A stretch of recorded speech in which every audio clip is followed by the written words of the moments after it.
आप सबको सबसे पहले अभिनंदन, नमस्कार।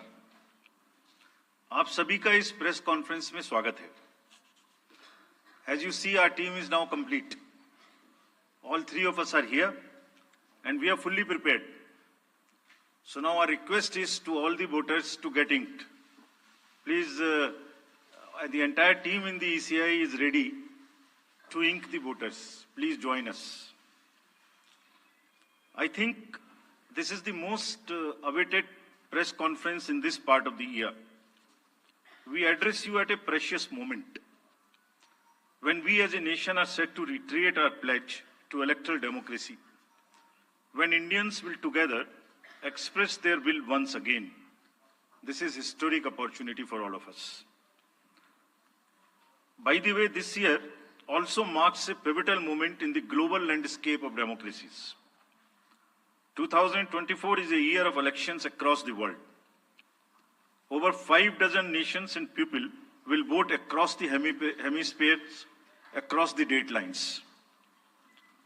However, India's elections have been like a pole star, both for its quantity and quality, and I'll elaborate it in detail in this conference.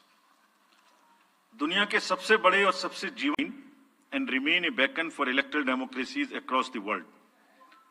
We are committed to give the nation a truly festive democratic environment. Friends, the term of 17th Lok Sabha is due to expire on 16th June 24. The term of legislative assemblies of Andhra Pradesh, Odisha, Arunachal, Sikkim are also due to expire in June 24. Jammu Kashmir Assembly में भी चुनाव due हैं. We in the Commission understand with all humility at our command, that every election is a new test and failure is not an option. The entire election machinery has been trained on all aspects of election management. I had myself personally interacted with over 800 district magistrates across the length and breadth of the country. We have interacted with the SPs, DMs, commissioners, range IGs, political parties, enforcement agencies in Delhi and also while visiting the states. और पूरी states में इन सबके साथ समीक्षा करने के दौरान और उसके बाद हमें ये विश्वास है कि हम एक यादगार, स्वतंत्र, निष्पक्ष चुनाव एक पर्व के रूप में सबकी भागीदारी के साथ सुनिश्चित कराएंगे. Before I share the schedule, मैं आपको बताना चाहता हूं कि भौगोलिक, सांस्कृतिक, सामाजिक रूप से विविध इतने बड़े देश में चुनौती है. तो let us show you what is the magnitude by which we are doing this elections. We have 97 crore registered voters, more than the combined voters of a few continents put together, Americas, Europe, Australia, all many put together. Over 10.5 lakh polling stations, and कितने लोग उसको conduct करते हैं? 1.5 crore polling officials and security officials conduct those elections. More than 55 lakh EVMs, 4 lakh vehicles, और अब तक हम क्या कर चुके हैं? 17 general elections to the parliament, 400 से ज्यादा असेंबली इलेक्शंस कर चुके हैं. ये इलेक्शन कमीशन का एक लीगेसी है. 16 presidential elections, 16 vice presidential elections, a truly gold standard. It's a gold standard in the entire election management. Friends, there is a qualitative leapfrog which commission is ensuring, which would be shown by the outcomes of the 11 state elections which we have held recently. पिछले 1.25 साल के अंदर में 11 elections state assemblies के देश में हुए हैं. और आज जो हम नए 2024 में जा रहे हैं, तो इस दृढ़ता के साथ जा रहे हैं कि जो उनके आउटकम्स हैं वो आपको दिखा रहे हैं. पहले वो पीसफुल हुए, वायलेंस फ्री हुए. जो इसमें से 1-2 स्टेट में वायलेंस होती थी, वहां भी वायलेंस नहीं हुई. नियर जीरो रूपोल्स, और कैंपेनिंग जो क्लटर है, जो नॉइज है, जो कैंपेन के दौरान होती है पॉलिटिकल पार्टीज की, उसमें भी घटित देखने को मिली. कोर्ट केसेस रिड्यूस हुए, कोर्ट की टिप्पणियां जो अनावश्यक या हमारे ऊपर में होती थी वो कम हुई, सीजर्स बढ़े और फेक न्यूज पर एक एक्शन लेने का जो तरीका था वो बहुत बड़ा। तो लास्ट 2 इयर्स में इसको और रोबस्ट करने के लिए हमने क्या क्या किया है ये हम आपको आज दिखाएंगे और उसको कैसे बेहतर करेंगे ये भी दिखाएंगे। हम कहां पहुंचना चाहते हैं, इस इलेक्शन को किस तरीके से डिलीवर करना चाहते हैं ये भी आपको लास्ट स्लाइड में दिखाएंगे। अभी जो इलेक्टरल साइकिल है उसमें हमने कितनी तैयारी की है ये हम आपको आज शेड्यूल बताने से पहले बताना चाहते हैं। अगर देखा जाए तो इनपुट के रूप में हमारा जो इलेक्टरल रोल है वो प्योर होना चाहिए। ये फाउंडेशन है किसी भी अच्छे चुनाव के लिए। उसमें जिसको होना चाहिए वोटिंग में वो है और जिसको नहीं होना चाहिए वो नहीं है। हमने इलेक्टरल रोल में बहुत मेहनत की है। इनपुट के तौर में material, manpower, technology, training, इतनी चीजें लगती हैं।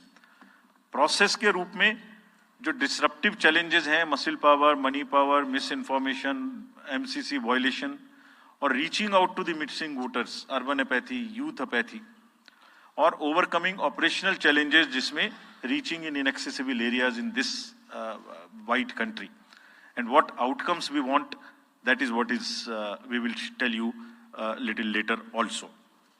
तो पहला जो इनपुट है ये एक मोज़ेइक है जो देश की वोटर्स की, इलेक्टर्स की पिक्चर है। क्या दिखाती है ये? It's a very diverse mosaic. 96.8 crores are the total electors in the country, of which 49.7 crore are male and 47.1 crore are female. और जो यंग वोटर्स हैं, बहुत मेहनत की हमने पिछले साल में, वो 1.82 करोड़ फर्स्ट टाइम वोटर्स इस बार इन चुनावों में वोट देने के लिए हमारे नहीं हैं।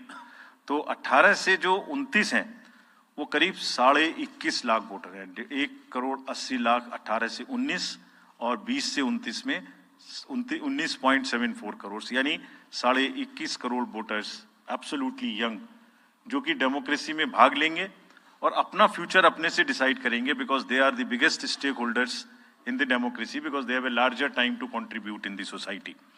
अगर हम देखें तो बहुत इंक्लूसिव करने के लिए there are 88.4 lakh persons with disabilities who are part of our voter list. We have made a special effort कि जितने हमारे मतदाता हैं उस तरह के उनको हम अपने इलेक्टरल रोल में लेके आए। 82 लाख लोग ऐसे हैं जो 85 वर्ष से ऊपर हैं और वो हमारे प्राउड मतदाता हैं। We feel very proud to have them with us. और उसमें से 2,18,000 लोग देश में 100 वर्ष से अधिक के मतदाता भी हैं जो हमारे इलेक्टरल रोल में। सो द मोज़ेइक इज, ट्रांसजेंडर्स भी हैं 48,000।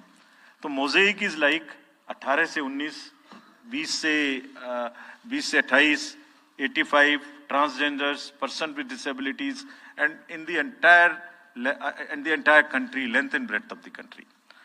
इस रिगरस जो प्रोसीजर है इसको बनाने में कितनी मेहनत लगती है ये मैं आपको दिखाना चाहता हूं कि हर स्टेज पे इलेक्टरल रोल के प्रिपरेशन करते हैं। The electoral roll preparation starts, we make a draft publication, we give 2 copies free of cost to the political parties.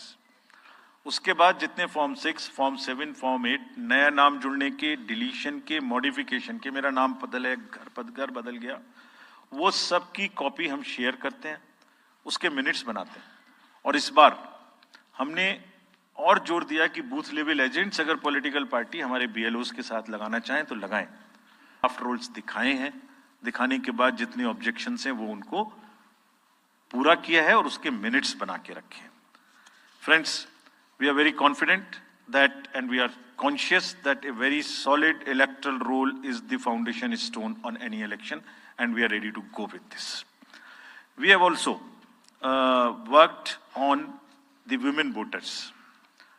Women voters का जो जेंडर रेशियो है वो बढ़ के अब 948 हो गया, which is again a very healthy sign of women participation increasing in our electoral cycle. देश के 12 राज्य ऐसे हैं जहां आज 1000 से ऊपर जेंडर रेशियो है, यानी महिला वोटर्स की संख्या मेल से ज्यादा है। और जैसे मैंने अभी आपको बताया था कि 1.89 नए वोटर्स हमने जुड़े हैं, उनमें से 18 से 19 में 85 लाख हमारी लड़कियां हैं, फीमेल वोटर्स हैं। So they are going side equally participating in our election. और जैसे वुमेन पार्टिसिपेशन है, ऐसे ही youth participation is another area which the commission is very conscious and commission is also consistently focusing on. 13 से जो 1.8 करोड़ मैंने आपको बताया, 19 करोड़ वोटर्स 20 से 19, और जिस किसी की भी उम्र 1 जनवरी 2024 को 18 साल नहीं हुई थी, उसका भी नाम हमने एडवांस में एप्लीकेशन में लिया, जो 2024 के किसी भी समय में जिनकी उम्र 18 साल होने वाली है। And you would be happy to note that out of 13.4 lakh advance applications which have come to us, around 5 to 6 lakhs are such who will complete the age of 18 by 1 April 2024, और वो भी हमारे voter उस समय तक बन जाएंगे। यानी the roll would be as much updated on 1 April कि कोई भी छूटे नहीं। नेशनल आइकन्स को बड़ी संख्या में हमने यूथ को अपने साथ जोड़ने के लिए इस कार्य में लगाया है। हमें विश्वास है कि यूथ न सिर्फ वोट करेंगे बल्कि हमारे एम्बेसडर्स भी बनेंगे। जो इन्फ्लुएंसर्स हैं वो भी हमारे साथ जुड़ेंगे, वो अपने साथ यूथ एक के साथ अपने 10 दोस्तों को भी लेके आएंगे।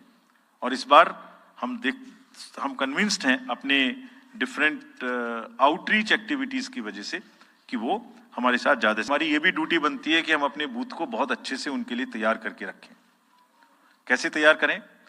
हर बूथ पे पीने का पानी होगा, टॉयलेट होगा, मेल एंड फीमेल अलग, साइनेज होगा, पर्सन्स विद डिसेबिलिटी के लिए रैंप होगा, एक व्हील चेयर होगी, हेल्प डेस्क होगी, वोटर फैसिलिटेशन सेंटर होगा, और शेड भी होगा, सफिशिएंट लाइट भी होगी। यानी minimum basic facilities would be available at all the polling stations, और these polling stations will be set up across the length and breadth. उत्तर में हिमालय की बर्फीली चोटियां हों, या दक्षिण में कन्याकुमारी का समुद्र तट, पश्चिम में राजस्थान के रेगिस्तान से लेके अरुणाचल के जंगल और मेघालय के वेटेस्ट रीजन, इलेक्शन कमीशन देश के हर कोने में प्रजातंत्र को मजबूत बनाने के लिए अपने पोलिंग स्टेशन, अपने पर्सनल को लेके जाएगा। And we will take democracy to every corner of the country, and we are sure that we would make it a very overwhelming experience for our voters.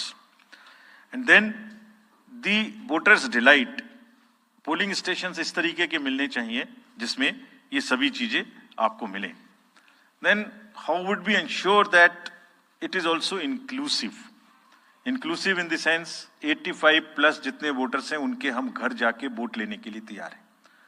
Nomination से पहले सबके घर में हम फॉर्म 12D पहुंचाएंगे। देश के कुछ हिस्से में घर से वोटिंग हो चुकी है असेंबली इलेक्शंस में, कुछ राज्यों में अभी नहीं हुई है। अब इस बार पूरे देश में पहली बार ये व्यवस्था एक साथ लागू होगी कि जो 85 वर्ष से ऊपर के मतदाता हैं, जो पर्सन्स विद डिसेबिलिटी हैं, 40 इयर्स एंड 40% से ज्यादा की जिनको डिसेबिलिटी है, वो सब के पास हम फॉर्म पहुंचाएंगे। अगर वो ये ऑप्ट करेंगे कि वो फॉर्म वो बूथ पर नहीं आना चाहते, घर से करना चाहते, तो हम घर में जाएंगे, एक आदमी का वोट लेने घर में जाएंगे।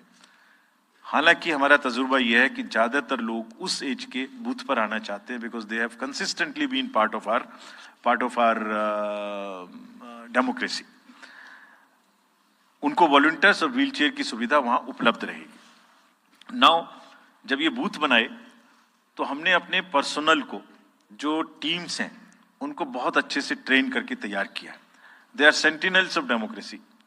आई मीन हमारे जितने एम्प्लॉइज हैं वो सब तैयार रहेंगे इस बात के लिए कि that wherever it takes they will walk an extra mile so that voters don't have to mile. पहाड़ के बर्फ में भी जाएंगे, जंगल में भी जाएंगे, नदी में भी जाएंगे, घोड़े पर भी जाएंगे, काठ के ब्रिज पर भी जाएंगे, हेलीकॉप्टर से भी जाएंगे, हाथी से भी जाएंगे, बर्फ में भी चलेंगे, म्यूल से भी जाएंगे। सिर्फ हर जगह पहुंचेंगे इसलिए ताकि वोटर अपना वोट दे सकें। मैं इसी क्रम में आगे थोड़ी अर्बन एपैथी की भी बात करूंगा। हम इतनी जब मेहनत करते हैं जाने में, हम देखते हैं जहां घर के नीचे बूथ है वहां पे बहुत सारे लोग वोट देने नहीं आते। ये उनके लिए भी एक उदाहरण है कि वो ये समझें कि वोट देना कितना जरूरी है। अगर हम 10 लोगों के लिए, 5 लोगों के लिए बूथ बना के इतनी मेहनत से जा सकते हैं, तो आप घर के नीचे उतर के जो 2 किलोमीटर के रेडियस में आपके पास बूथ है उसमें वोट देने जरूर आए। Friends, we are also very conscious about the sustainable elections as our responsibility towards the environment।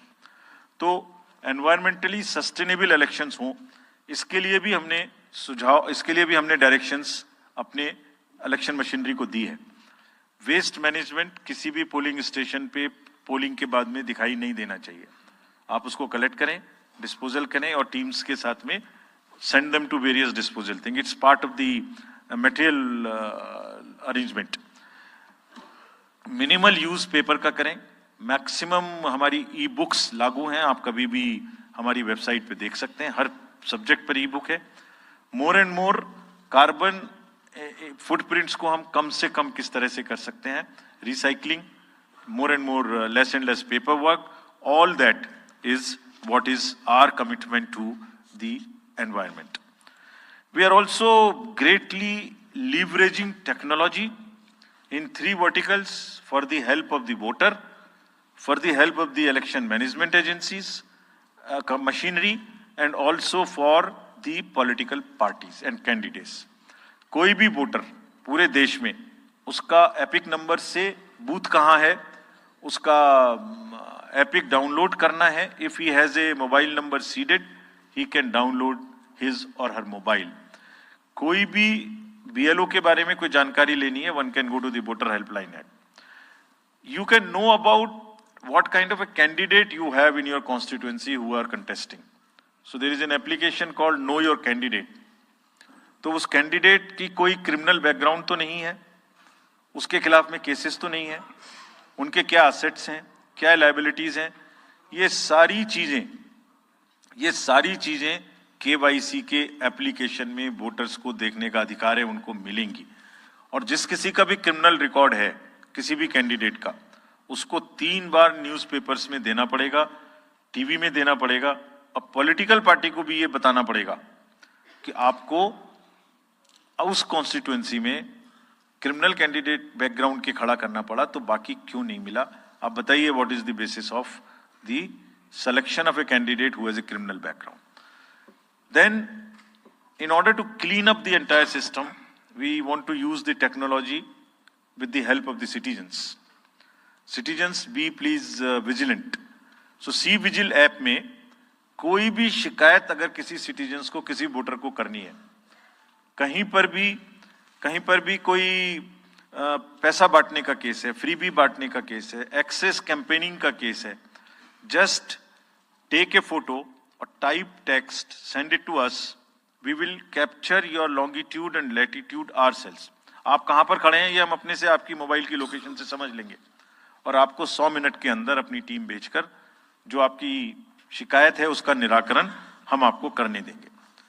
Friends, इस सारी चीज को करने में हमारे सामने कुछ चैलेंजेस भी हैं। मैं आज आपके सामने उन चैलेंजेस की भी चर्चा करना चाहता हूं और ये भी बताना चाहता हूं कि इसको हम कैसे ठीक करेंगे। तो मेनली 4 चैलेंजेस हमारे पास हैं, 4 M's: muscle, money, miss information and MCC violations. Essentially 4 किस्म के ब्रॉड जो हमारे प्रोसेस हैं, और इसी के संदर्भ में पूरा जो प्रोसेस अब आज से शुरू होगा और जब तक चुनाव खत्म होगा तो इलेक्शन कमीशन का अधिकांश समय इन्हीं 4 चीजों में लगने वाला है कि how to control muscle power, how to control money power, how to control the menace of misinformation, and how to control the violations which are done or alleged to be done under MCC। So coming to the muscle power को control करने के लिए adequate number of CAPF would be deployed। 24/7 एक नया प्रयोग हम इस बार कर रहे हैं। We are establishing, हम बिल्कुल डिटरमिन्ड हैं इस बार मसिल पावर को कम करने के लिए। चुनावों में हिंसा का कोई स्थान होना नहीं चाहिए और ब्लड बाथ बिल्कुल नहीं होना चाहिए। जहां भी हिंसा बची है, चाहे वो प्री पोल हो, चाहे वो ड्यूरिंग कैंपेनिंग हो, चाहे वो पोस्ट पोल हो, we are committed to kind of be very very alive to this situation. और जो भी हमें सख्ती से करना होगा इसके लिए हम करेंगे ताकि ये प्रोविजन ना रहे। हर डिस्ट्रिक्ट में एक कंट्रोल रूम बनाया गया जो दिन उसमें 5 किस्म के फीड्स होंगे, TV, social media, webcasting which is on the booths, 1950 की लाइन जिससे शिकायत आती है, and grievances portal. So one senior officer would be available in the control rooms in every district to look at these 5 feeds. जहां से भी, और C vigil, 6th C vigil, जहां से भी कोई शिकायत मिलेगी उस पर सख्त कार्रवाई की जाएगी। एवरीवेयर अक्रॉस द कंट्री हमने बड़ी सख्त ताकीद दी है कि डिस्ट्रिक्ट मजिस्ट्रेट्स, एसएसपीज अपने एरिया में हिंसा को ना होने दें। जितने नॉन अवेलेबल वारंट्स आज की डेट में हैं, पुलिस उनको ऑलरेडी हमारे विजिट्स के साथ साथ ऑलमोस्ट एग्जीक्यूट कर चुकी है, कर रही है। साथ ही जितने हिस्ट्री शीटर्स हैं उनको भी बहुत तेजी से देख रही है। There is also a network of check post which have been set up in the international border, in the interstate border, and on the nodes from where some kinds of irregular, illegal goods can move across these states. In some international borders, there is also a drone-based checking which will happen. We are fully committed that हिंसा का कहीं कोई उपयोग नहीं होना चाहिए। हमने district magistrates को बहुत सख्त हिदायत दी है कि जितने लोग 3 साल से उन सबको आप बदल दीजिए पहले, और accountability starts from the head of the district, not below. ये उनका काम है कि जो नीचे हैं वो उनको देखें। किसी भी प्रोसेस में वॉलंटियर्स और कॉन्ट्रेक्चुअल स्टाफ किसी भी स्टेट ने लगाए वो इस्तेमाल नहीं होंगे। बहुत सारी स्टेट्स ने टेम्परेरी वॉलंटियर्स और कॉन्ट्रेक्चुअल स्टाफ को लगा के रखा है, वो किसी भी स्टेज में इस्तेमाल नहीं होंगे। डबल वोटिंग, इंपर्सोनेशन की भी शिकायत आती है। बहुत सख्त हिदायत दी गई है कि अगर इंपर्सोनेशन के केसेस आए तो आरपी एक्ट की सेक्शन में उनके खिलाफ एक्शन लें। साथियों, बहुत ही डिटर्मिनेशन के साथ हम हिंसा मुक्त चुनाव देना चाहते हैं। चुनाव में हिंसा की कतई गुंजाइश नहीं है। राष्ट्रपति महात्मा गांधी जी ने कहा था, मैं हिंसा का विरोध करता हूं क्योंकि उससे पाया हुआ समाधान बहुत कम वक्त के लिए होता है और उससे पैदा हुई नफरत हमेशा के लिए। Only peace is everlasting. Violence doesn't solve anything. We will request everyone, all political parties, all candidates, that they must be very, very, very cautious of this point. We'll be ruthless if anywhere the violence happens. Similarly, coming to the money, आप जानते हैं, मैंने पहले भी आपको दिखाया है कि पिछले जो 11 इलेक्शंस हुए हैं स्टेट में, राज्यों में, और उसी की वजह से ये कन्विक्शन है जिससे हम आपसे उसके बारे में बात कर रहे हैं। We are talking to you from the strength of our outcomes. 3400 crore रुपए के करीब का कैश मूवमेंट को रेस्ट्रिक्ट किया गया 11 इलेक्शन में। एवरी स्टेट, राजस्थान, तेलंगाना, मध्य प्रदेश, नागालैंड, गुजरात, हिमाचल, मिजोरम, त्रिपुरा, छत्तीसगढ़, हर स्टेट में उससे पहले इलेक्शन में जो भी हुआ था उससे 200, 400, 500, 700% की वृद्धि हुई। Total 3400 crore is around 835% higher. ये जो धन बल का जो उपयोग है, जो धन का उपयोग है, जैसे बल का उपयोग कुछ राज्यों में ज्यादा है, ऐसी धन का उपयोग भी कुछ राज्यों में ज्यादा है। हम इस बात से भी बहुत वाकिफ हैं। We are aware fully that there are differential vulnerabilities in each state. Some states have more violence, some states have more money, some states are more kind of a geographical problems. So whichever problem pertains to a particular state, based on this differential analysis, we would be having a differential level of treatment for that state. Misuse of money हम नहीं होने देंगे. इसके लिए भी हमने enforcement agencies को, सब स्टेट्स में एनफोर्समेंट एजेंसीज के साथ बैठक की है. दिल्ली में हम सब हेड्स ऑफ द एजेंसीज के साथ फिर से बैठक करने वाले हैं आज के बाद तुरंत. क्या कहा है उनको हमने कहा है कि जो freebies, liquor, cash, cooker, sari, machine, what ever kind of freebies किस किस स्टेट में बंटने की शिकायतें आती हैं, उसको 100% रोकें. रोकने के लिए एनालिटिक्स बेस्ड कार्य करें. सो whom have we directed? GST, excise, state police, all agencies, income tax, customs, coast guards, BSF, SSB, border से जहां से भी जिसके नारकोटिक्स और जहां से भी फ्री भी आने की संभावना हो सकती है. GST would be doing the e-way bill based analytics to see if there is a trend of spurt in the demand for the FMCG in certain areas. Banks would look at if there is a spurt in demand of the cash in the chests. So National NPCIL will look at if there is a spurt in demand for the payments from the wallets. Digital payment से तो पैसा नहीं जा रहा है. एक दो state में ऐसा भी देखने में आया था कि आप अपने वैलेट के थ्रू किसी को भी पैसे ट्रांसफर करते रहिए, 2,000, 1,000 रुपए. All that we will be looking at. Banks would be sending almost daily report of the suspicious transactions which they have. All airports in the country would be checked regularly by the dedicated teams of income tax for any kind of movement through the airstrips.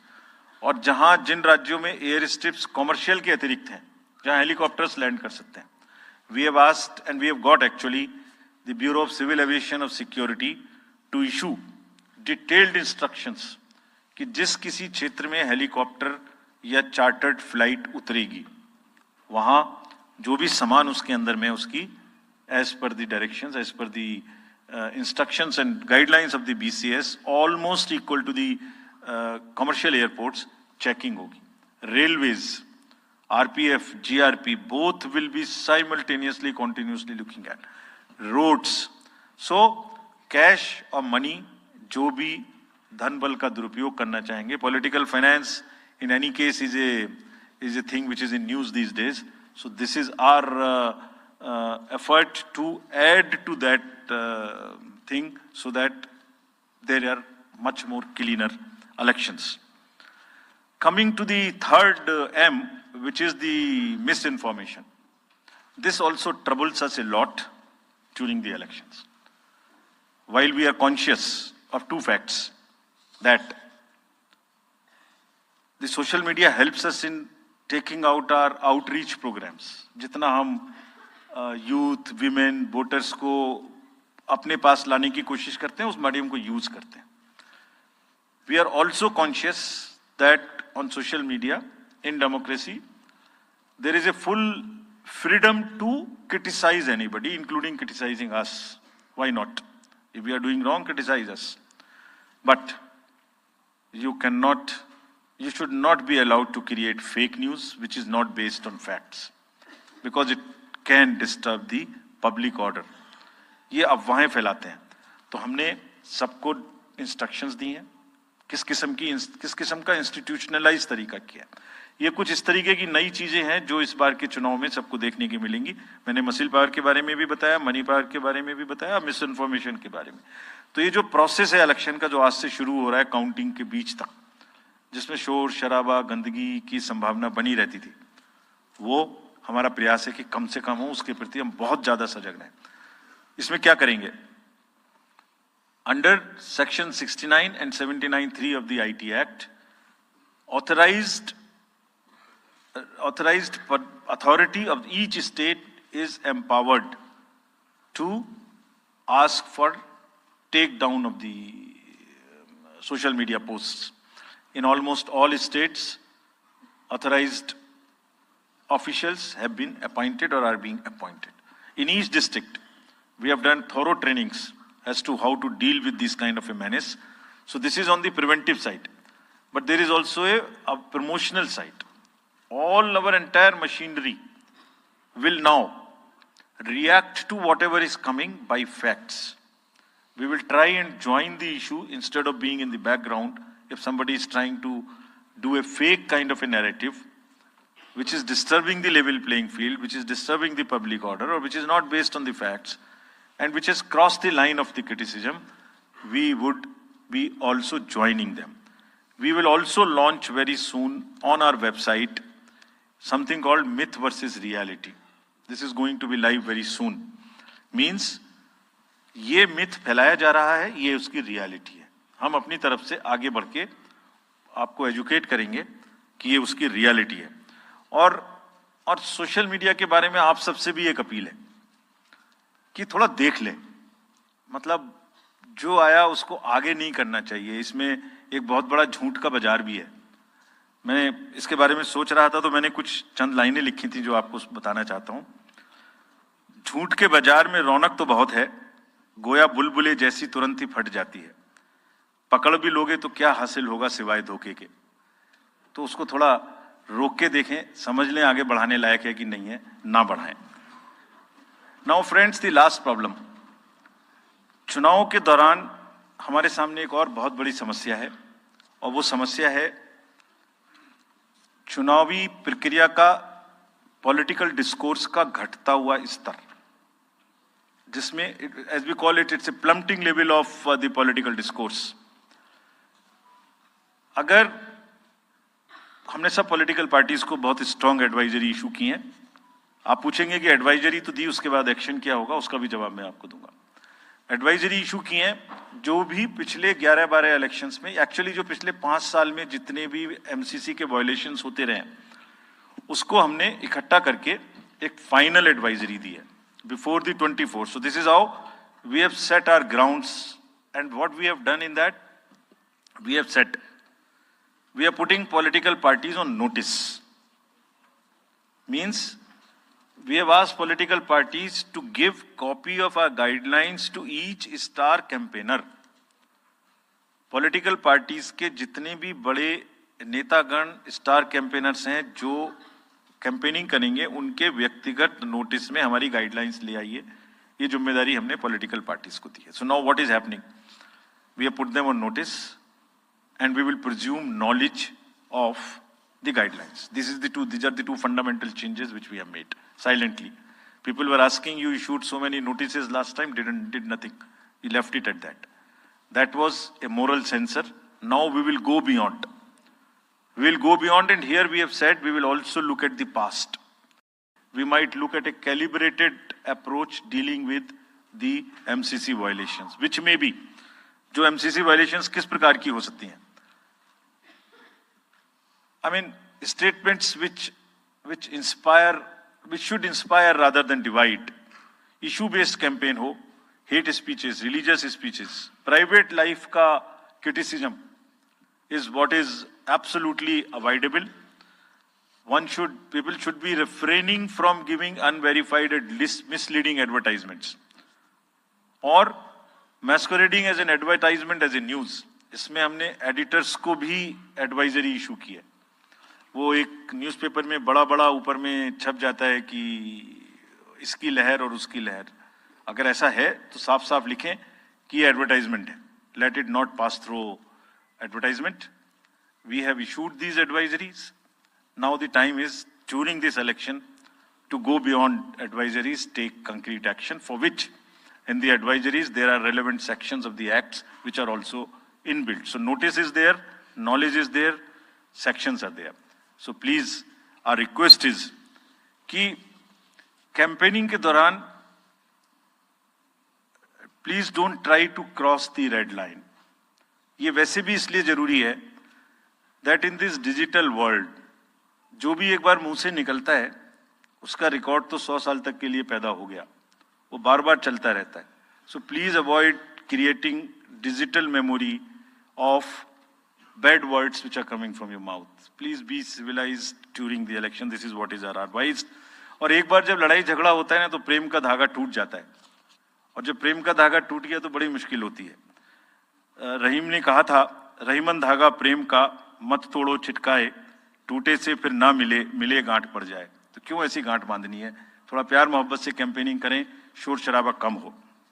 Friends, political parties को और भी बहुत सारी streamline करने के लिए उनकी activities को हमने कदम उठाए हैं। ये मैं पिक्चर आपको इसलिए दिखा रहा हूं कि हर फील्ड के अंदर में we are ready that how we would control this. क्या किया है? Around 537 registered unrecognized political parties have been taken out of the political space. वो क्या करती थी?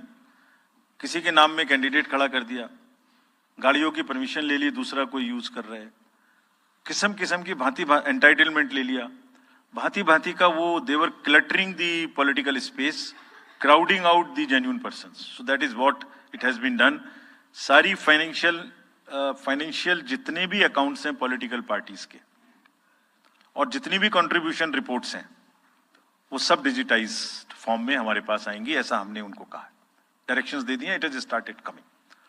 तो जो भी पॉलिटिकल फाइनेंस की चर्चा देश में चल रही है उसके साथ साथ ये भी कार्य पीछे से बैकग्राउंड में चल रहा है, because commission always believes in the transparency in the political financing. Plummeting level, I have already said. We have also asked the political parties to be very, very respectful to the persons with disabilities in their discourse, not to use the abusive words, also to not use children at all during the campaigning. बच्चे नहीं है इसलिए कि उन्हें campaigning में लाया जाए. We will be very strict if anybody does that. We are also giving advisories to political parties that have internal organizational structures within your party, within the parameters and in a right form. Friends, we are appointing 2,100 observers. जितनी चीजें मैंने आपको बताई, ये सब चीज को field officers तो करेंगे ही करेंगे. हम 2100 ऑब्जर्वर्स को अपॉइंट कर रहे हैं और इस बार उनको हमने क्या खास सख्त हिदायत दी है, और जो भी डीओज लेवल प्लेइंग फील्ड प्रोवाइड कर रहे हैं कि नहीं कर रहे हैं वो स्पेसिफिकली इसको देखेंगे. Inducement and coercion, intimidation free election हो, इस पर स्पेसिफिकली नजर रखेंगे, हमें रिपोर्ट करेंगे. फोर्स जितनी भी जा रही है किसी भी राज्य में उसका डिप्लॉयमेंट रैंडमाइज्ड हो. ऐसा नहीं कि उस फोर्स को कहीं बैठा दिया, काम नहीं कर रही, या कहीं दूसरी जगह भेज दिया जहां जरूरत नहीं है. They will be randomizing the force. Entire election machinery will be randomized in the presence of the in the presence of the observers. Now, having done all this, what are the, जैसे मैंने पहली slide में बताया था, तो what are we expecting, हमारे elections कैसे होंगे? So, let me show you this. What is our effort? What is our endeavor? As a last slide, let me tell you. There are reduced repolls, that is what we are endeavoring. Zero violence, that's what we are endeavoring. No inducements, जिस पे कार्य हो. Fake news curve की जाए. Campaigning clutter और बदमिजाजी कम हो और लोगों का पार्टिसिपेशन बढ़े. जो 67% पार्टिसिपेशन था वो बढ़ के अधिक से अधिक पहुंचे. With this, I would like to in the end appeal to the voters that elections belong to you. बहुत मेहनत की है हमने 2 साल में, आगे भी करेंगे, लेकिन दामोदर अब आपके हाथ में है. We are handing over the baton to you. Please come and vote. Political अपने जितने भी हमारे चुनाव कराने कर्मी जाएंगे उनसे मैं फिर से एक बार अपील करना चाहता हूं. आज सुन रहे होंगे कहीं ना कहीं कि लेवल प्लेइंग फील्ड प्रोवाइड करना उनका परम धर्म है. इसमें से कतई भी कोताही ना बरतें. उनको बताया गया है, इंस्ट्रक्शंस दी गई हैं, अगर बरतेंगे तो will be ruthless in dealing, because majority ऐसा नहीं करती. अगर 1-2 करेगा तो उसकी वजह से हम अपने इलेक्शंस को बदनाम नहीं होने देंगे. Will be ruthless. And lastly, my appeal to the political parties again. We are very committed for ethical political discourse. I would like parties to again appeal that please maintain decorum in campaigning and refrain from abuses and personal attacks. राजनीतिक दलों को बहुत personal attack से बचना चाहिए. फिर मुझे बदर साहब का एक शेर याद आता है, दुश्मनी दुश्मनी जमकर करो लेकिन ये गुंजाइश रहे, दुश्मनी जम के करो लेकिन ये गुंजाइश रहे, जब कभी हम दोस्त हो जाएं तो शर्मिंदा ना हो। और वैसे भी आजकल जल्दी जल्दी दोस्त बनना और जल्दी जल्दी दुश्मन बनने की प्रक्रिया थोड़ी ज्यादा चल रही है, तो पार्टीज कम से कम ऐसा ना गंदा बोलें कि वो एक दूसरे के दुश्मन बन जाएं और फिर कुछ ना हो सके। With this I would once again thank all the press media who have come here very sincerely. This is what I have seen in now 3.5 years. You are our natural allies. You are eyes and ears. हमारा कोई criticism होता है आप करते हैं, हम अपनी बात कहते हैं आप करते हैं। आप ही के थ्रू हम वोटर्स पे पहुंच सकते हैं। प्लीज वोटर्स तक हमारी बात पहुंचाइए, उनको बाहर निकलवाइए। ये सारी स्लाइड्स, सारा प्रेजेंटेशन आपको अभी तुरंत इसी माध्यम से हमारी वेबसाइट पे मिल जाएगा। Download, use it in your stories. कुछ और चाहिए तो हमें बताइए, हम देंगे। Now I come to the schedule which you were waiting, and I hope I didn't delay it. I have not bored you by what I said. So now we'll be announcing schedule in 3 phases. First, for the by-elections. There are 26 assembly constituencies in the country जहां by पोल होना अभी है due. Bihar, Gujarat, Haryana, Jharkhand, Maharashtra, Tripura, Uttar Pradesh, waste Bengal, Telangana, Himachal Pradesh, Rajasthan, Karnataka, Tamil Nadu, इन सब राज्यों में by elections होना due है। आज तक की जितनी भी वैकेंसी थी बाई इलेक्शंस की, 26 की 26 हम पूरी कर रहे हैं, ताकि हमारे खाते में कोई भी वैकेंसी ना रहे। और ये उसी फेज में होंगी जिस फेज में पार्लियामेंट्री इलेक्शन उस पर्टिकुलर इलाके में हो रहा है। वो कब हो रहा है वो मैं आपको जब फेज आएंगी तो उसमें दिखा दूंगा। But all the 26 assembly constituencies will go to the by-poll so that during this election itself we can complete this entire process. अगर आपने नोट कर लिया हो तो now I come to the assembly elections. साथियों, 4 राज्यों में असेंबली इलेक्शंस जैसे मैंने बताया था जून में खत्म हो रहे हैं। सिक्किम जो 2 जून को with 32 assembly seats, Orissa June 24th June with 147 assembly constituencies, Arunachal Pradesh on 2nd of June with 60 assembly constituencies, Andhra Pradesh on 11th June 24 with 175 assembly constituencies. These are the simultaneous elections to the parliament. They'll be held simultaneously. They will also be held in the same phase where the parliament elections will be held. So now, when I tell you the parliamentary elections, then I will tell you. But in case of Andhra Pradesh, the date of issue of Gazette notification would be 18th of April 2024, or date of poll would be 13th May 2024. तो आंध्रा के case में notification 18 अप्रैल 24 को होगा और date of pole 13th May 24 को होगी। इसके बाद अरुणाचल प्रदेश में डेट ऑफ गजट नोटिफिकेशन 20 मार्च को होगा और डेट ऑफ पोल 29 अप्रैल को होगी। 20 मार्च को गजट नोटिफिकेशन, 29 अप्रैल को डेट ऑफ पोल। सॉरी 19 अप्रैल को, 20 मार्च 19 अप्रैल। इस प्रकार सिक्किम में भी 20 मार्च और 19 अप्रैल, 20 मार्च को नोटिफिकेशन, 19 अप्रैल को डेट ऑफ पोल। उड़ीसा में first notification, this will be conducted in phases, and first phase would be on 18th April and date of poll would be 13th May. 5th phase में होगा second phase of the assembly of Orissa 26th April and 20th May. Then 6th phase and 7th phase also, Odisha would have the assembly elections. 6th phase being on 29th April and 25th May elections. ये सब आपके साथ में हम अभी share कर रहे हैं ताकि आपको लिखने में, रिपोर्ट करने में इसको आसानी हो. Coming to the general elections to the लोक सभा, जो विश्व का सबसे बड़ा लोकतांत्रिक त्योहार है, सबसे बड़ा लोकतांत्रिक त्योहार, बिगेस्ट.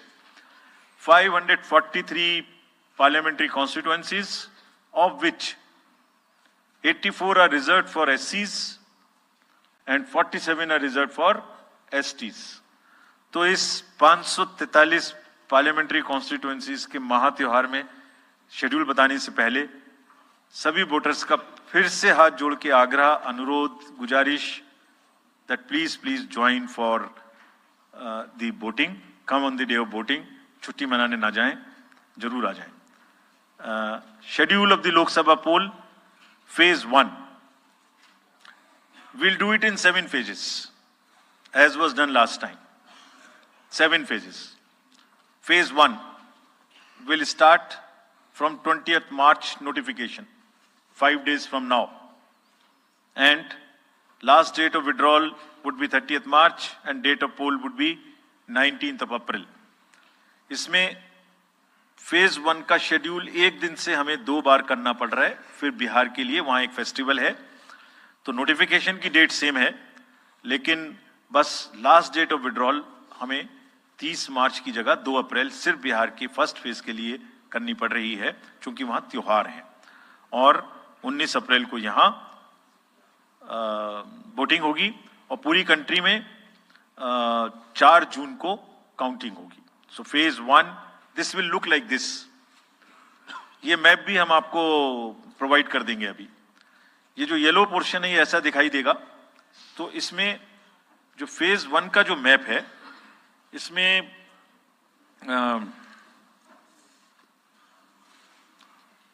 नॉर्थ ईस्ट नीचे तमिलनाडु, राजस्थान, सेंटर में छत्तीसगढ़, मध्य प्रदेश और उत्तराखंड, और ऊपर में जम्मू कश्मीर की 1 पार्लियामेंट्री कॉन्स्टिट्यूएंसी.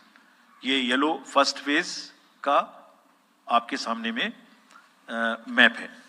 सेकंड फेज और फर्स्ट फेज में 21 स्टेट्स जाएंगी पोल में. Second phase notification will start on 28th of March and date of poll will be 26th of April. Similarly here in case of J&K, because of the some holiday, the date of one day would be different, date of security of nomination would be different, but date of gazette notification or date of poll would be common. Phase 1 में 21 राज्य polling में जाएंगे और phase 2 में उसमें से और राज्य जुड़ जाएंगे. सो this is the map which would be phase 2, जिसमें हम नॉर्थ ईस्ट में काफी जगह चुनाव को कंप्लीट करते हुए, तमिलनाडु में कंप्लीट करते हुए, सेकेंड फेज में राजस्थान को भी कंप्लीट करेंगे. Phase 3 would be from 12th of April and date of poll will be 7th of May. इसमें भी टोटल 12 स्टेट्स उस समय में जा रही होंगी और इस फेज में 3 नए राज्य में चुनाव शुरू होगा. इसका मैप कुछ इस तरह से दिखाई देगा. राजस्थान हम कवर कर चुके होंगे, तमिलनाडु कवर कर चुके होंगे, केरला कवर कर चुके होंगे, गुजरात इसमें कवर कर लेंगे, नॉर्थ ईस्ट पूरा कवर कर चुके होंगे और हम नए राज्यों को मिला के 3 इसमें नए राज्य भी जुड़ेंगे. फोर्थ फेज में 18 अप्रैल को गजट नोटिफिकेशन होगा और date of polling would be 13th of May. Date of counting in the entire country would be 4th of June for all by-elections, for the assembly elections, for the parliamentary elections. इसका map कुछ इस तरह का दिखाई देगा. इस समय तक हम इसमें Telangana, Andhra, Orissa would start, and by that time, other than that, entire South India would be complete, entire Western India would be complete, Northeast would be complete. और फिफ्थ फेज 26 अप्रैल से शुरू होगी और 20 मई तक चलेगी। 20 मई तक डेट ऑफ पोल होगी, बीच में नॉमिनेशन, स्क्रूटनी और विड्रॉल की डेट्स रहेंगी। Counting of course is 4th of June. It will look like this, which is in front of you. And phase 5 में 49 constituencies will be going to the poll. Phase 6th में 57 constituencies will go to the poll, starting from the Gazette notification on 29th of April and finishing on 25th of May 2024. इसका map कुछ इस तरह का दिखाई देगा कि mostly UP, Bihar, Bengal, Orissa और साथ में कुछ नॉर्थ का पोर्शन चालू रहेगा। Last phase, 7th phase notification will be on 7th of May and polling on 1st of June. तो last polling would be on 1st of June and counting on 4th. and इस phase में पूरा पंजाब, हरियाणा भी शामिल रहेगा, Bengal, Bihar, Orissa. This is how the map will look. Yellow denotes the first phase and accordingly the legends are given. We will share this map also with you, ताकि आप इसे अपने साथ रख सकें, इसके हिसाब से देख सकें। ये भी कोशिश की है हमने, और अगर पूरी फेज वाइज हम पिक्चर दें, ये भी एक अच्छी स्नैपशॉट है, जिसमें फेज 1 में 102 कॉन्स्टिट्यूएंसीज, फेज 2 में 89, फेज 3 में 94, फेज 4 में 96, 49, 57, 57. So we'll start with the 102, the largest, slowly come down and finish northeast, move up from the south and finish the western area. तो इसमें वेदर और हर चीज का ध्यान रखते हुए काफी सोचने के बाद ये शेड्यूल बनाया गया है। विद दिस जो single phase, single poll date है वो 22 स्टेट में होगी। 2 राज्य 4 बार में जाएंगे, कर्नाटका, राजस्थान, त्रिपुरा, मणिपुर। 3 फेज में 2 जाएंगे, छत्तीसगढ़ एंड असम। 4 फेज में 3 जाएंगे, उड़ीसा, मध्य प्रदेश, झारखंड। 5 फेज में 2 जाएंगे, महाराष्ट्र एंड जम्मू कश्मीर। जम्मू कश्मीर की हर पार्लियामेंट्री कॉन्स्टिट्यूएंसी के लिए 1 फेज होगी। और 7 फेज में 3 जाएंगे, Uttar Pradesh, Bihar and West Bengal. With this friends, I and my address and thank you very much. Thank you, sir, for those detailed remarks. Please hold on. So, you raise your hands, हाथ खड़ा कर दीजिए, माइकर्स आपके पास आएंगे। तो we will start with you in the first row. Where are the micers? आप आइए, इनको दे दीजिए।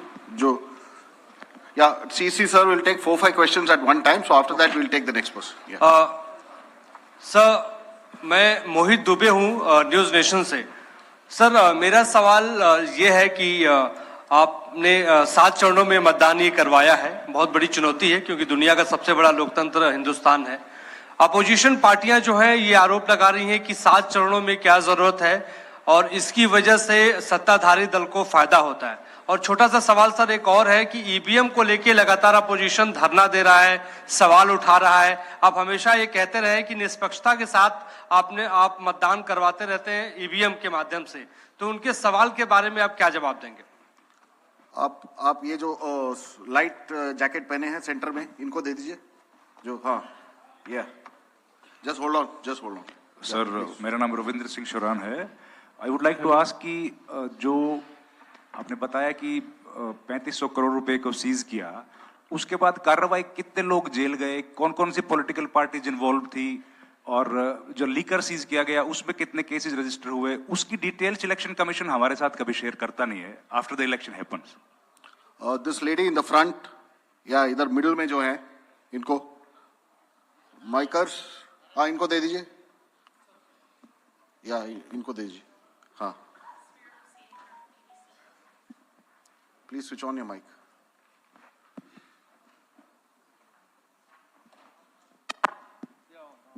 Great. Samir Hussain from BBC News. This is an incredible feat to try and get every person who's eligible to vote.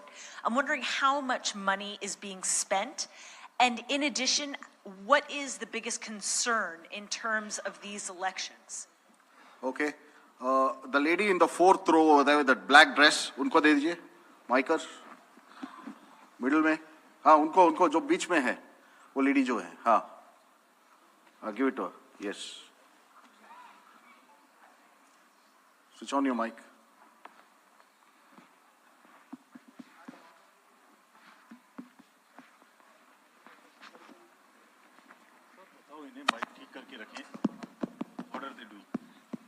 Hi, I'm Ashlyn. You said in your speech that... Can you just introduce yourself? I'm Ashlyn Matthew. From? National Herald. Thank you. You had said in your speech that there should be no hate speech. There will be a calibrated approach to code violations. But there have been several complaints against the Prime Minister and Amit Shah, but the EC has not taken action against them. But you have taken action against the opposition leaders. So even if you take a calibrated approach, so won't it be the opposition leaders who get picked up more, who will get notice from you more than the ruling party leaders? Yeah, the gentleman in the second row here. Yeah, please. Yeah, mic is live. Hello. Sir, Venkatraman from Dinamala, from Tamil Nadu. Sir, every election you are getting new experience regarding the control of money power. How are you going to control the money power? For example, last election 2019, at Vellore constituency, the candidate Kadir Anand from his place, crores and crores of rupees money has been recovered from it. But what kind of action has been taken against him? And he is going to be the future candidate from the same constituency. Let me first take the answers of these questions of the first round. First question ये था कि 7 phase में election क्यों, और opposition parties का ये आरोप है कि 7 फेज में होने से लेवल प्लेइंग फील्ड डिस्टर्ब होती है, किसी को फायदा होता है। एक बार कभी पूरी कंट्री का भौगोलिक और ज्योग्राफिक इतिहास और ज्योग्राफिक स्थिति को नजर डाल के देखिए। नदी, नाले, बर्फ, पहाड़, जंगल, गर्मी, सिक्योरिटी फोर्सेस का मूवमेंट कभी सोच के देखिए। They will be moving like within 3 to 4 days between the gap in the phases, they will move, they will walk length and breadth of the country. उनके ऊपर प्रेशर कभी देखिए कितना होता होगा। कभी इलेक्शन मशीनरी की पूरी प्रोसेस, कभी एग्जाम्स, कभी फेस्टिवल्स, होली, रमजान, रामनवमी, पता नहीं क्या क्या फेस्टिवल्स बीच में है। जब कैलेंडर पे हम लेके बैठते हैं तो एक डेट फिक्स करते हैं, दूसरे में चली जाती है, दूसरे फिक्स करते हैं, कहीं प्रॉब्लम आ जाती है। हम किसी को फेवर करने के लिए, किसी को नुकसान करने के लिए कोई भी एक्शन नहीं लेते, कोई भी एक्शन नहीं लेते। किसी को ऐसा भ्रम है तो वो गलत है। हम फैक्ट्स पे बात कर सकते हैं। जहां की जो मैंने कहा था, हर राज्य अपने आप में अलग अलग है। किसी राज्य में 1 में भी है, किसी राज्य में 7 में भी है।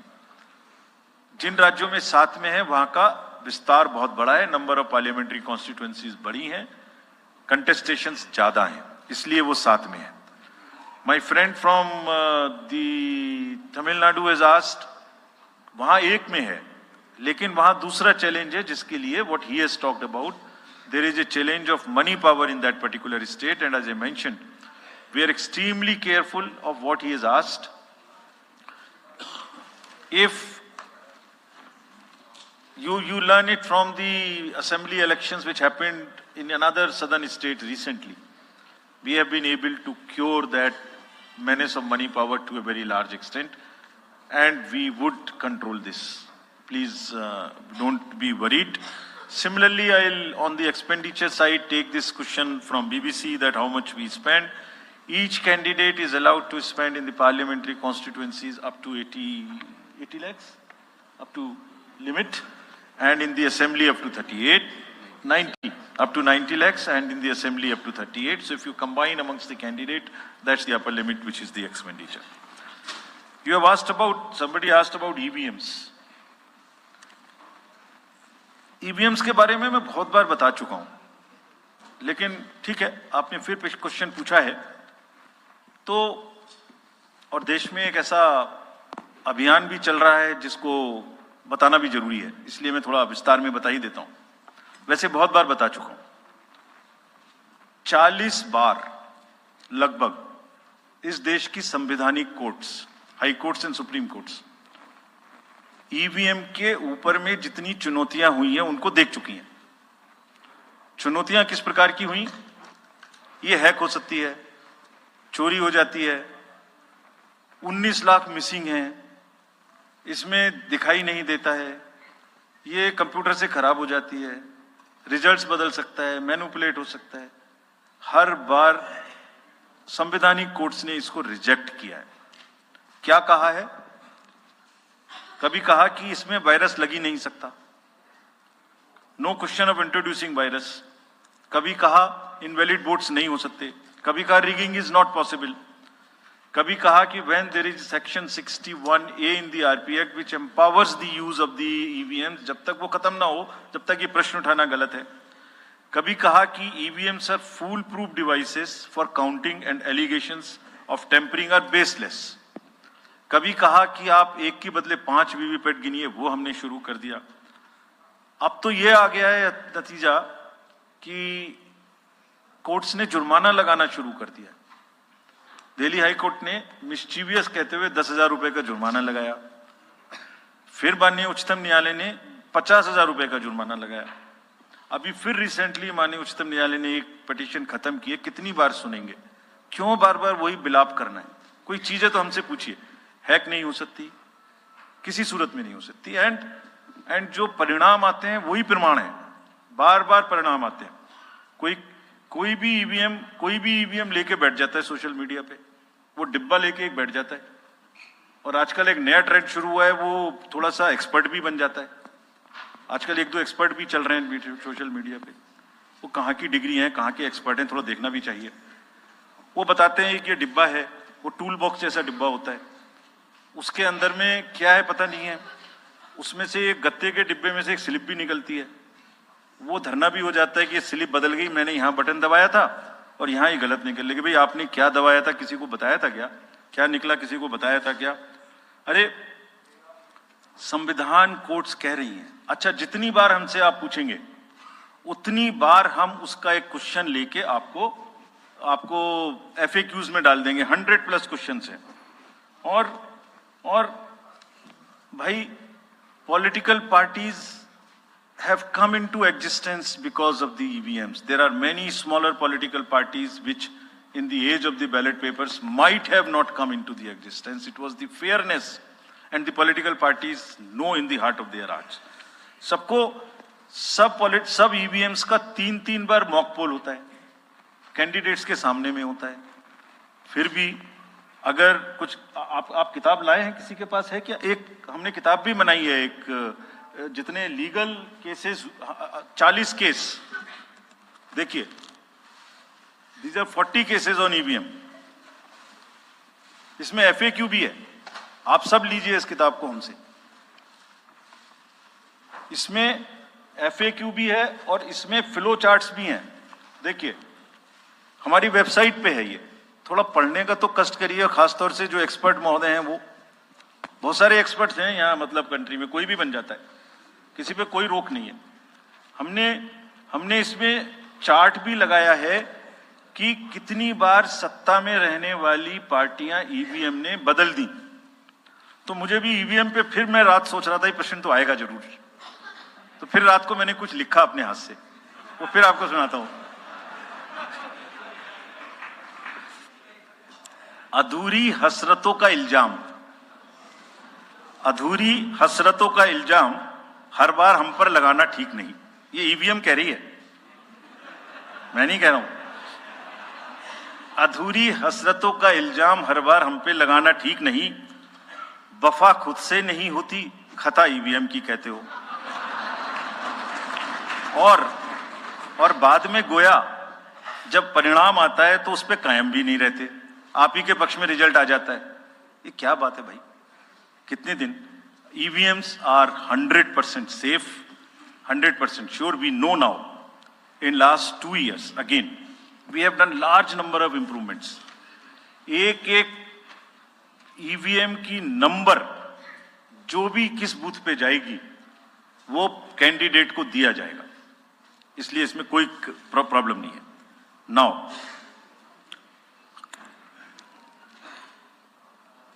जो एमसीसी के बारे में प्रश्न पूछा, जिसमें आप ये पूछना चाह रहे हैं कि हम बायस्ड होके किसी के खिलाफ एक्शन लेते हैं, किसी के खिलाफ नहीं लेते, यही आप प्रश्न बेसिकली पूछना चाह रही हैं. पूछना नहीं चाह रही हैं, आरोप लगा रही हैं, जिसका मुझे जवाब आपको देना चाहिए. Correct, very right, you have a question right to ask. आप पिछले 8, 10, 11 इलेक्शंस की सारे आरोप जितने हमारे पास आए हैं वो सबको एक बार पढ़िए. सबको पढ़ने के बाद सबके नोटिसेस देखिए जो हमने दिए हैं. उसमें जहां जहां कोई भी वायलेशन एस्टेब्लिश होता हो, उस नोटिस के बाद, जवाब आने के बाद भी हमने, ऐसा नहीं है सब में कार्रवाई की है. We are very, as I said, they are kind of a moral censor which we have in the beginning issued.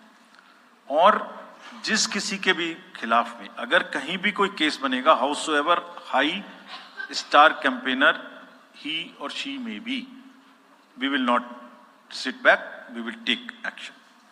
Next. Sir, we'll take some questions from that side. Yeah, the middle row. There is a gentleman holding both his hands up. उनको दे दीजिए. बोलिए थोड़ा जल्दी दें. Yes sir. Mic के लोग थोड़ा जल्दी दें. थोड़ा माइक जरा जल्दी दीजिए. वो सेंट्रल रो में है, वो हाथ जी. उठा रहे हैं वो. जी मैं आशीष हूँ, अमर उजाला डिजिटल से.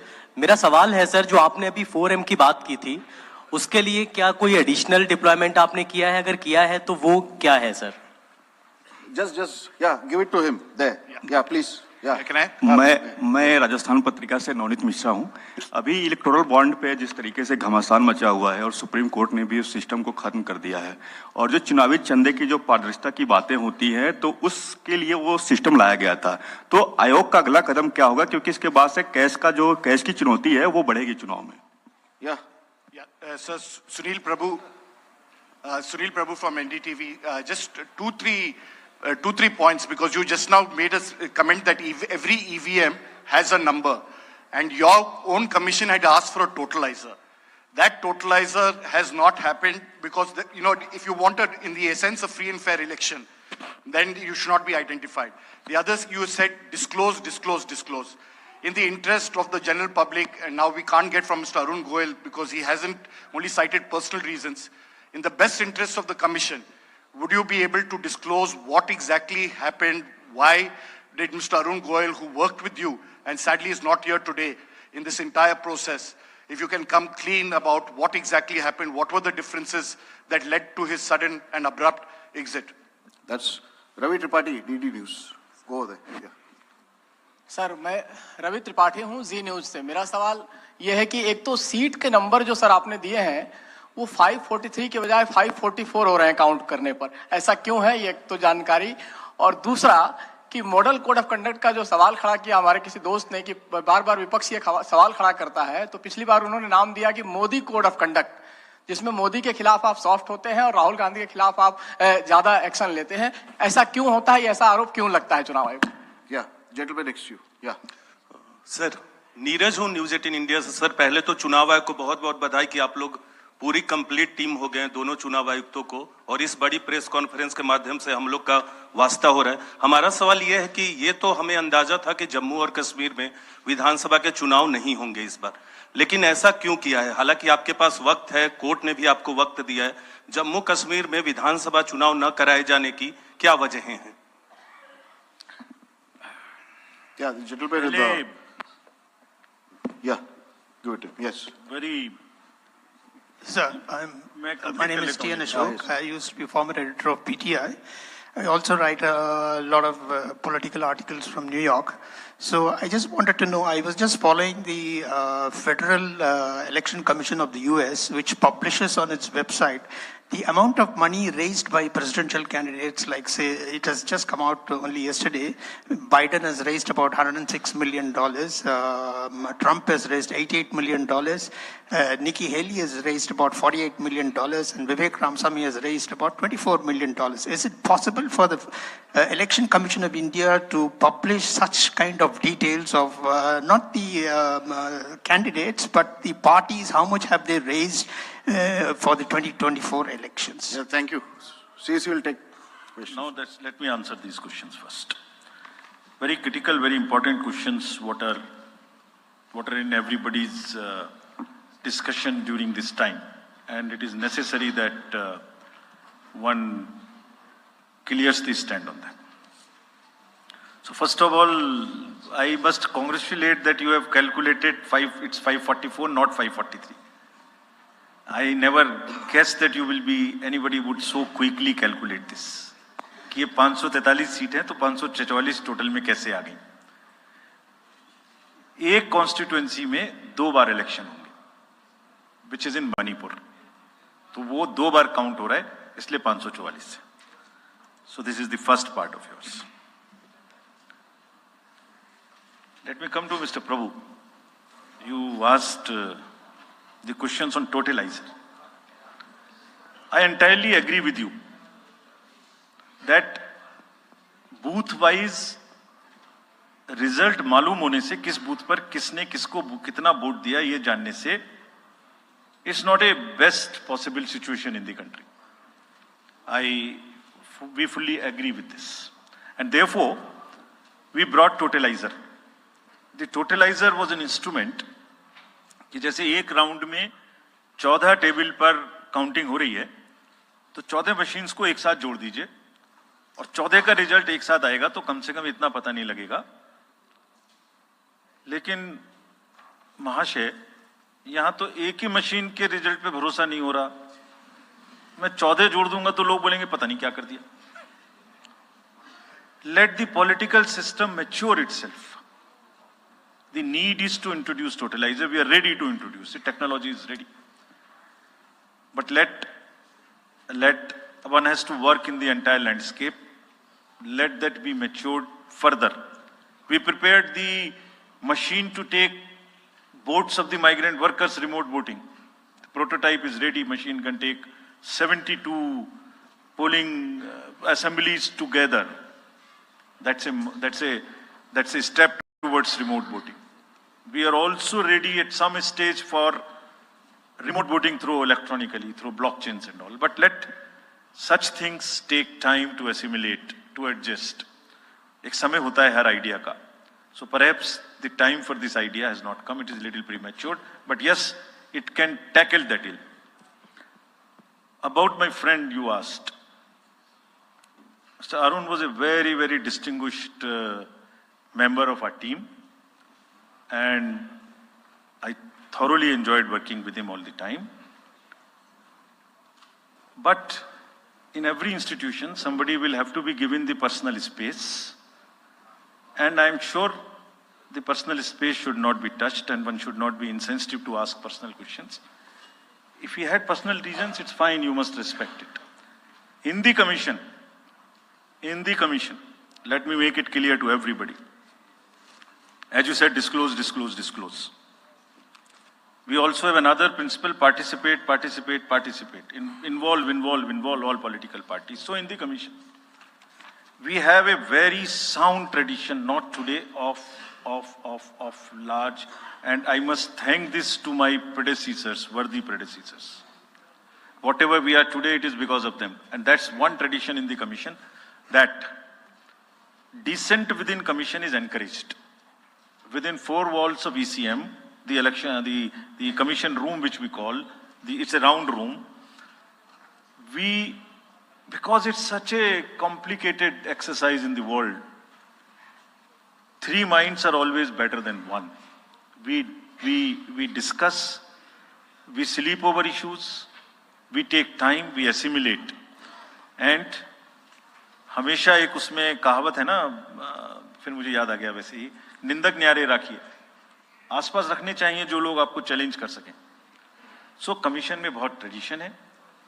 वो हमेशा होता रहा है और होते रहना चाहिए. So that's the answer which I wanted to give you. Jammu Kashmir assembly elections क्यों नहीं हमने कराए, ये आपने एक प्रश्न पूछा.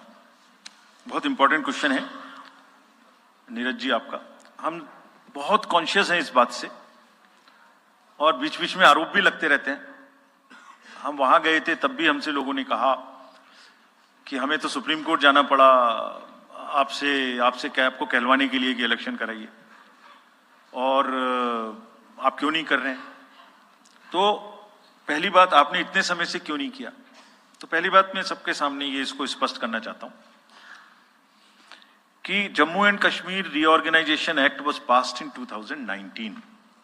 ये सबको विदित है कि 2019 में Jammu Kashmir reorganization act pass हुआ. उसमें जम्मू कश्मीर की असेंबली में 107 सीटों का प्रावधान किया गया. उस 107 में से 24 सीटें रिजर्व थीं पाक ऑक्यूपाइड जेएंडके की, बची 83. 83 में से 7 रिजर्व थी एससी के लिए और एसटी के लिए कोई रिजर्वेशन नहीं था. राइट. 2022 में उसके बाद डिलिमिटेशन कमीशन आया और उसकी रिपोर्ट्स को एक्सेप्ट करके नोटिफाई किया गया. उसने इन सीटों की संख्या में परिवर्तन कर दिया. तो another act change this number of seats. क्या हो गया, 107 से बढ़ के 114 हो गई. 24 उसमें पाक ऑक्यूपाइड जेके की रही, 90 बची. तो 83 से बढ़ के 90 हो गई और 9 सीट एसटी के लिए रिजर्व कर दी गई. ये नया फीचर क्रिएट हो गया.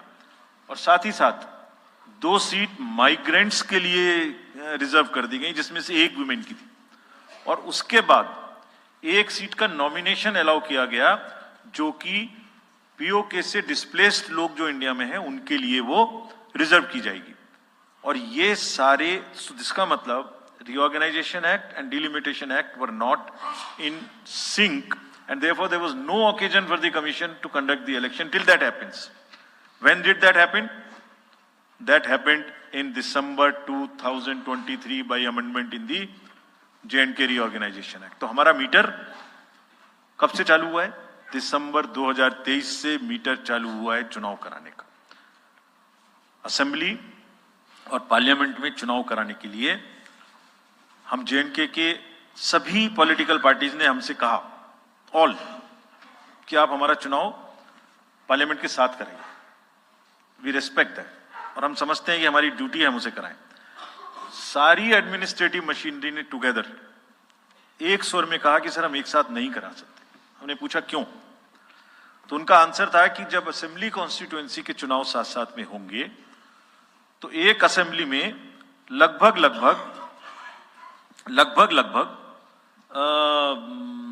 10 से 12 कैंडिडेट खड़े होंगे. सो 90 इंटू 12 करीब 1000 कैंडिडेट हो गए. और जेएंडके में सिक्योरिटी की वजह से हर कैंडिडेट को कम से कम 2 सेक्शन फोर्स प्रोवाइड करनी पड़ती है. 2 सेक्शन फोर्स का मतलब हो गया कि हमें करीब 1000 के बीच में 450-500 लोगों की कंपनीज की जरूरत और एक्स्ट्रा पड़ेगी. वो इतने बड़े देश में इस समय में सिक्योरिटी रीजंस में प्रोवाइड नहीं था. बट वी स्टैंड कमिटेड कि हम जैसे ही ये चुनाव खत्म होते हैं उसके तुरंत बाद, क्योंकि फोर्सेस की हमारे पास अवेलेबिलिटी हो जाएगी, हम चुनाव जल्दी से जल्दी वहां कराएंगे. Last question again, erectile bonds and चुनावी चंदा. और जो somebody asked from this side as to how the disclosures can be made through the political parties as to how much they collected.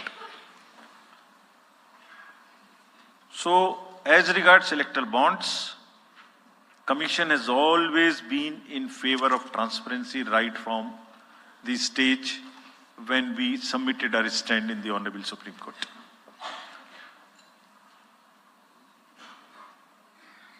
Again, in a democracy, there is no scope for hiding things. Democracy is all about making everybody know, aware, transparency, information. It must be shared. We are all for it. So this is the first part of the entire exercise. It must be known. The country has to now also ask and find solutions to an institutional mechanism where the donor's privacy is also considered, is a point in question. We have made it compulsory for all political parties to make the contributions they are receiving. The answer to this side as to the declarations are made on the donations. Every political party is required to, under the guidelines, to make declaration to us on the contributions they receive. Also in the annual accounts, how much they have collected, how much they have spent. Also, after every election, they are supposed to give us an account of what they spent in that particular election. Supposing assembly election has taken place, we have contested, we have spent so much. And we publish it on the website of the commission for everybody to know what is happening. And this we have now made digital. But the unaccounted money which is used in the elections, on which during the elections we are very particular to control it. But how do we also control the donations in the unaccounted form is something which the entire nation has to work together. How the donor's privacy is also protected, he is not harassed, how it is channelized, how it is more and more white. In the digital age, there must be almost no scope. It must be a very, very less cash economy. I am speaking from my old finance days, but it must be very, very less cash economy, and therefore one has to think of it, and I am sure some better system will evolve where it becomes like that. Yes. So should we take Last another round? round. Yes, Last sir. round. Last round of questions. The lady at the back. Yeah. Good evening, sir. This is Ritika from the Indian Express. You're not audible.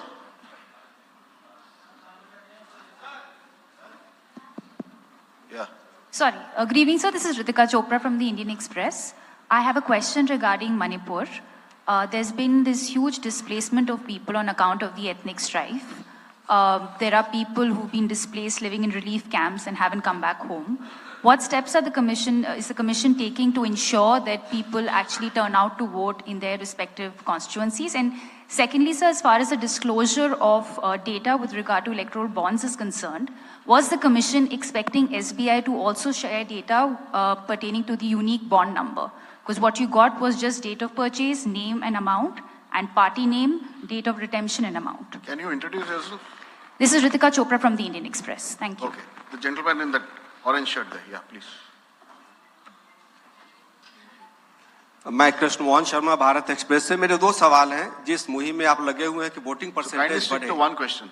We don't have time. या simple question एक question sir कि क्या वो समय आएगा हमारे देश में कि 12वीं का बच्चा जब पास हो तो उसको साथ साथ वोटर आई कार्ड मिल जाएगा और दूसरा सवाल एक ये है कि क्या हमारे देश में मैंडेटरी वोटिंग हो पाएगी कभी The lady in the light blue shirt, last row. Yeah. Sir, this side Harsha from Republic TV. I have two questions. First one, opposition parties have accused Election Commission of being biased when it comes to action against hate speeches. While you have said that adequate measures have been taken, but how is it different from the last time? And so second question is precisely about two states, West Bengal and Manipur. Both these states have witnessed immense violence last year. One during Panchayat election and other one with ethnic clashes. How Election Commission is ensuring safe and peaceful election in the booths this time? Okay, the gentleman in the front. Idhar hai ji, inko. Here, I'm George Kalivaril from Deepika Malayalam Daily. Mine is a half question and a request also. There are, why can't you think of giving, giving a ballot vote, voting for journalists who work in other, go for vote reporting. Like me, I lost at least 5 parliament elections because I was covering the elections in the north. My vote is in Kerala. The gentleman in the orange shirt, that's the last question. Last. पीछे. Last but one row में है वो. That's the last question.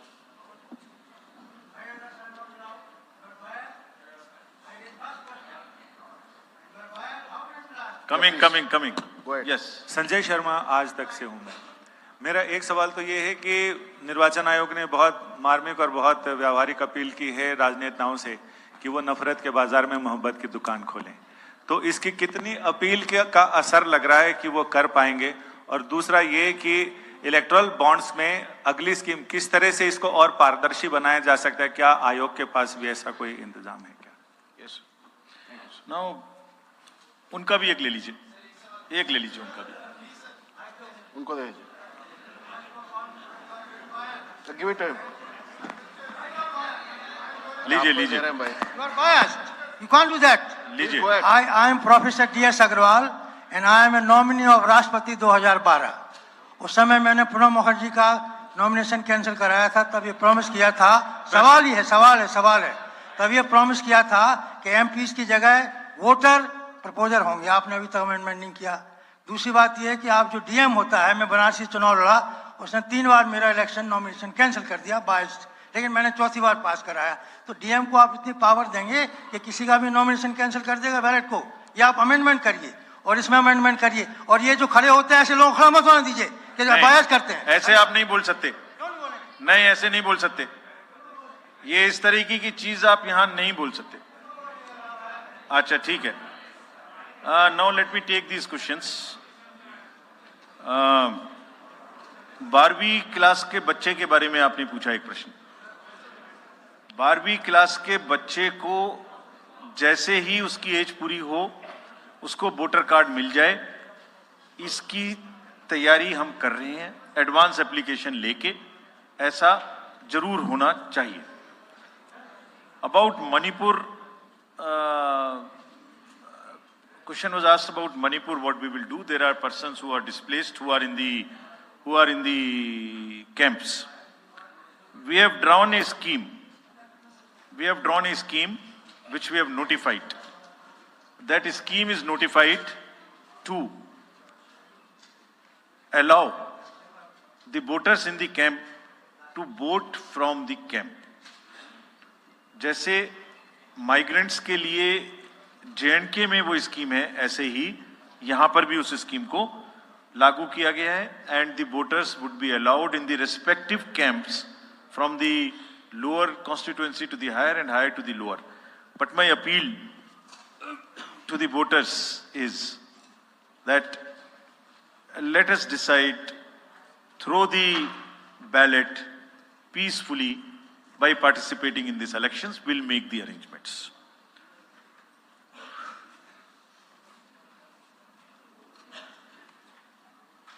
So postal ballot तो available है press को, हैं? हम issue कर सकते हैं, ये हम उपलब्ध कराएंगे। Thank you very much. Thank you, sir. That brings us to the end of this press conference. I would like to thank ECI administration, PIB, protocol and Vigyan Bhavan team for the excellent arrangements. Thank you, sir.